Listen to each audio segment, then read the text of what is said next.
Hoje falaremos sobre biossegurança na lavanderia. Aline, o que é biossegurança?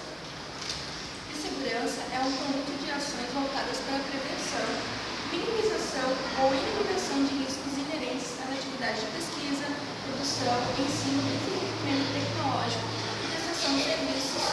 Isso se pode comprometer a saúde do homem, dos animais, do meio ambiente ou a qualidade do trabalho desenvolvido. Quais são os riscos que podem acometer os profissionais na lavanderia hospitalar? Riscos como desajustes físicos, ruído, calor, iluminação, vibração e umidade. Agentes mecânicos de acidentes também. Equipamentos de proteção, arranjo físico inadequado, rotulagem de produtos, agentes químicos, alvejantes, desinfetantes, inseticidas, solventes, detergentes, sabores, etc. Agentes biológicos, tuberculose, AIDS, hepatites, herpes, agentes ergônicos ou psicossocial, equipamentos, máquinas, imobiliárias inadequadas, etc. Explique como são os riscos físicos. O ruído, por exemplo, são fontes de ruído, vibração na umidade, do processamento de roupas, as máquinas de lavar, o barulho em excesso, no caso, as calandras e as secadeiras.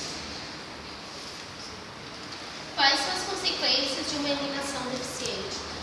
Queda de rendimento, falta de atenção, cansaço visual, diminuição da qualidade do serviço, dores de cabeça, visão dupla, fadiga, posicionamento incorreto, posições corretamente corretas. Explique como é a climatização acima do ambiente e abaixo de 15 graus. Pois não. Temperatura acima do ambiente reduz capacidade de trabalho, decai o rendimento, altera a atividade mental, aumenta o tempo de decisão, diminui a vigilância. Agora a temperatura abaixo de 15 graus diminui a concentração, reduz a capacidade de julgar, afeta o controle muscular, reduz algumas habilidades motoras. Quais são as fontes de calor na lavanderia hospitalar? Proveniente de equipamentos, por exemplo, as secadoras, como já foi falado, as calandras e as prensas. A tubulação e a descarga de vapor. As roupas são quentes e pesadas, os botões metálicos das roupas. Sim, Aline. E como ocorre a umidade na lavanderia hospitalar? Os pisos molhados. Calma. Vazamento de equipamentos danificados. Agora eu vou estar te perguntando. Quais são as medidas de prevenção individual? Seria as luvas, as máscaras, os óculos de proteção, aventais, gorros, propés e botas e sapatos. Ok. Quais são as medidas de controle médico, colega? Para os trabalhadores expostos a agentes químicos, nos exames médicos, ocupacionais, admissional, demissional, periódico, devem ser realizados exames clínicos e toxicológicos. Muito bem. O que é agente ergônico ou psicossocial? É qualquer fator que possa interferir nas características psicofisiológicas do trabalhador, causando desconforto ou afetando a sua saúde.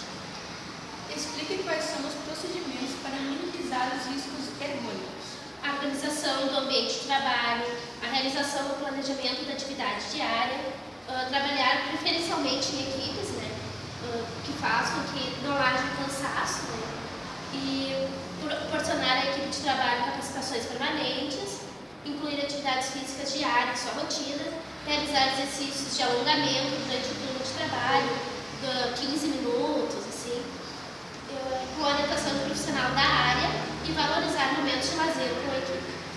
Muito bem. Quais os riscos de acidentes que acontecem na lavanderia?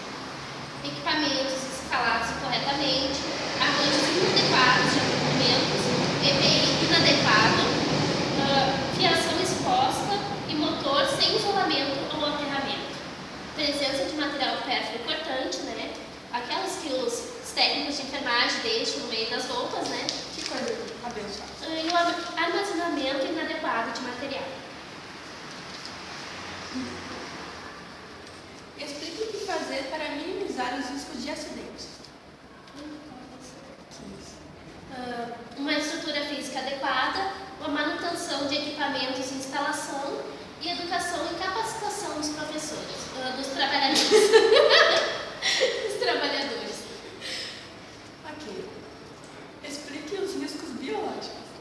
É a probabilidade de exposição ocupacional a micro-organismos geneticamente modificados, ou não, às culturas de células, aos parasitas, às toxinas e aos prions. Ok. Quais são as vias de transmissão? Aéreas, sangue, fluidos orgânicos, contato direto e indireto com o paciente.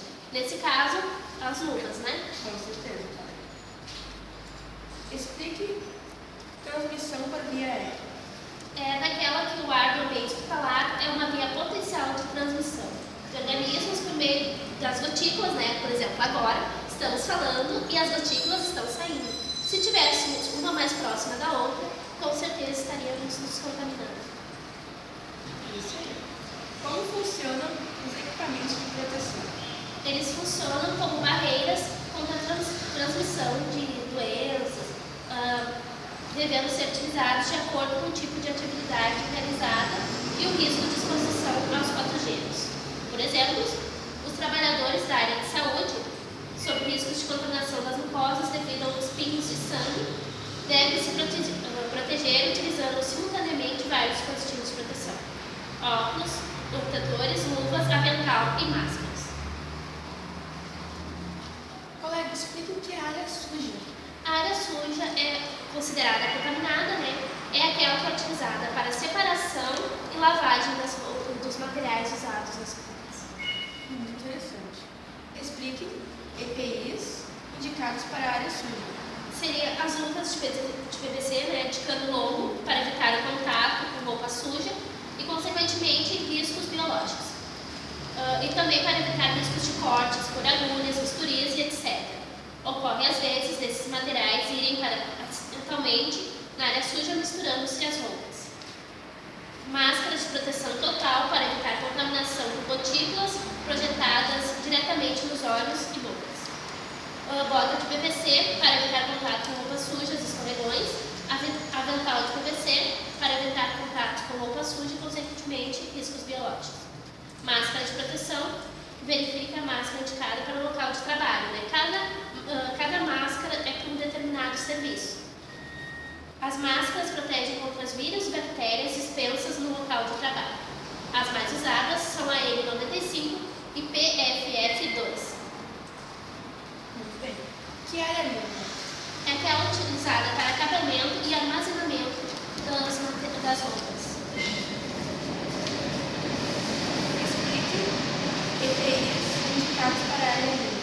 Avental de PVC, luva térmica para evitar contato com calor, calçados de segurança para quem não trabalha tirando roupas molhadas, outros calçados fechados servem. Luvas de PVC com cano longo para diminuir os riscos de cortes ou furos com perfurantes nas mãos e braços. E a última técnica. Quais são as duas modalidades de equipamentos de proteção aos trabalhadores? Explique-as. EPC é aquelas que conferem proteção coletiva. Neste caso, protege o conjunto dos trabalhadores de um setor de trabalho. Exemplo, exaustores, caixas de descarte de perto importantes, né? E aqueles que conferem a proteção individual, que seriam os EPIs.